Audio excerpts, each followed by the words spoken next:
औज़ुबिल्लाहि मिनश्शैतानिर्रजीम बिस्मिल्लाहिर्रहमानिर्रहीम अस्सलामु अलैकुम वरहमतुल्लाहि वबरकातुहू। मैं ओखला और मुस्तफ़ाबाद की विधानसभा की आवाम का बेहद शुक्रिया अदा करता हूँ कि आप तमाम ने मिलकर शिफाउर रहमान के लिए और ताहिर हुसैन साहब के लिए आपने अपने वोट का इस्तेमाल किया।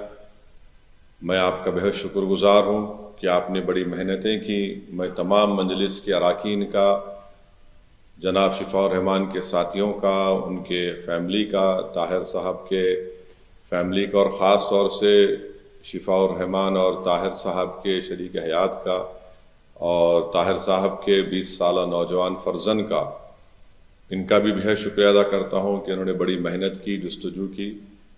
मैं शुक्रगुजार हूँ इम्तियाज़ जलील साहब का, जो वहाँ के सेंट्रल ऑब्जर्वर थे इन दोनों असम्बली कॉन्स्टिट्यूंसीज़ के, शोएब जामाई साहब का।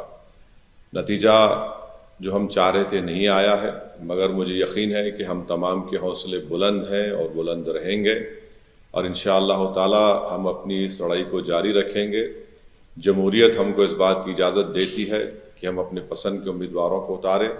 हमारी कोशिश शुरू से यही थी और यही रहेगी कि हम अपनी एक आज़ाद सियासी क़यादत को बनाएंगे ताकि वो वहाँ की रियासत के असम्बली में जाकर आवाम के बेबाक मसाइल को उठा सकें बेबाकी से। तो इंशाअल्लाह कोशिश जारी रहेगी और मुझे उम्मीद है कि इंशाअल्लाह ताला हम तमाम लोग दुआ करेंगे कि ताहिर साहब को, शिफाउर रहमान को जल्द से जल्द और दूसरे जो लोग पिछले 5 साल से जेल में हैं उन तमाम को बेल मिलेगी, वो अपने घर को वापस आएंगे और इंशाअल्लाह मुझे यकीन है कि वो तमाम के तमाम बेकसूर साबित होंगे। मैं एक बात अवाम और नास को बताना चाहता हूँ कि नतीजे आने के बाद आप देख रहे हैं कि जो लोग अपने आप को बड़ा सेकुलरिज्म के दावेदार कहते थे, वो दोनों सियासी पार्टियाँ आज एक दूसरे पर बी टीम का इल्ज़ाम नहीं लगा रही हैं। इससे ये बात साहब जाहिर होती है कि जहाँ मजलिस इलेक्शन अगर ज़्यादा सीटों पर लड़ जाती है तो ये फ़ौरन इनका ये हरबे हथकंडे इस्तेमाल करना शुरू हो जाते। अब जब दोनों लड़कर हार गए बीजेपी के खिलाफ तो इनमें बड़े ही महज़िब तरीक़े से अदब के दायरे में रहकर एक दूसरे को तनकीद कर रहे हैं। तो ये लोग बेनिकाब हो रहे हैं कि कैसे मजलिस जब आपकी क़यादत को, आपकी एक आवाज़ को उठाने की बात करती है, हिस्सेदारी की बात करती है, तो इन सब के पेट में दर्द शुरू हो जाता है। बहरहाल हम अपनी कोशिशों को जारी रखेंगे।